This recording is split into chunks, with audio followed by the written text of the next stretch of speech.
પણ વાત કરી લઈએ તો અમદાવાદમાં એર ઇન્ડિયા વિમાન દુર્ઘટનાનું મુખ્ય કારણ શું છે તેના ઉપર અંતિમ રિપોર્ટ આવવાનો હજી બાકી છે, પરંતુ દેશના અલગ અલગ પાયલટ યુનિયન AAIBની પ્રારંભિક તપાસ રિપોર્ટથી નારાજ છે.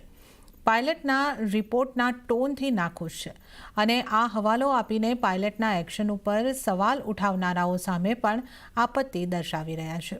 આ સમાચારની વિગતો પણ લઈશું સહયોગી કરણ ગાંધી પાસેથી જ. કરણ, AAIBએ જે પ્રારંભિક તપાસનો રિપોર્ટ આપ્યો છે તેને લઈને પાયલટ યુનિયન શું આપત્તિ દર્શાવી રહ્યા છે?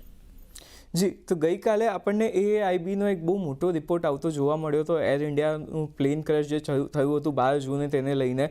હવે એમાં અમુક વાતો પર જે છે તે પાયલોટ ખૂબ જ નારાજ છે. એમાં એક મુખ્ય વાત એ હતી કે પ્લેન ક્રેશ થવાનું મુખ્ય કારણ જે હતું તે હતું કે તેની જે ફ્યુલ સ્વિચ છે તે કટ ઓફ થઈ ગઈ હતી. હવે આ કઈ રીતે થયું એના વિશે કોઈ જ માહિતી આમાં આપવામાં આવી નથી, પણ ઇનડાયરેક્ટલી પાયલટ પર બ્લેમ થઈ રહ્યો હોય તેવું અત્યારે પાયલટ જે છે તે માની રહ્યા છે અને એને લઈને જે AAIBનો આ જે આખો રિપોર્ટ છે તેને લઈને ખૂબ જ વિરોધ જે છે તે પાયલોટ કરી રહ્યા છે. આમાં જે એક રીતે કહેવામાં આવ્યું છે કે આ આત્મહત્યાનો સિદ્ધાંતનો જે આખી વાત છે તે સાવ પાયાવિહોણી છે એવું airline pilots association of India જે છે તે માની રહ્યું છે.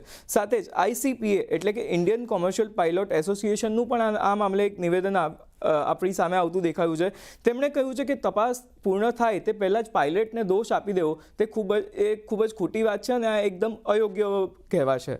તો આ રીતે જે છે પાયલોટ્સમાં આ રિપોર્ટથી ખૂબ જ નારાજ હોય તેવી એક માહિતી આજે આપણને સામે આવતી દેખાઈ રહી છે. અને હજી એક વાત મહત્ત્વની એ છે કે આ જે રિપોર્ટ આવ્યો છે AAIBનો તેમાં કોકપિટ ઓડિયો ટ્રાન્સક્રિપ્ટ છે એ મિસિંગ છે.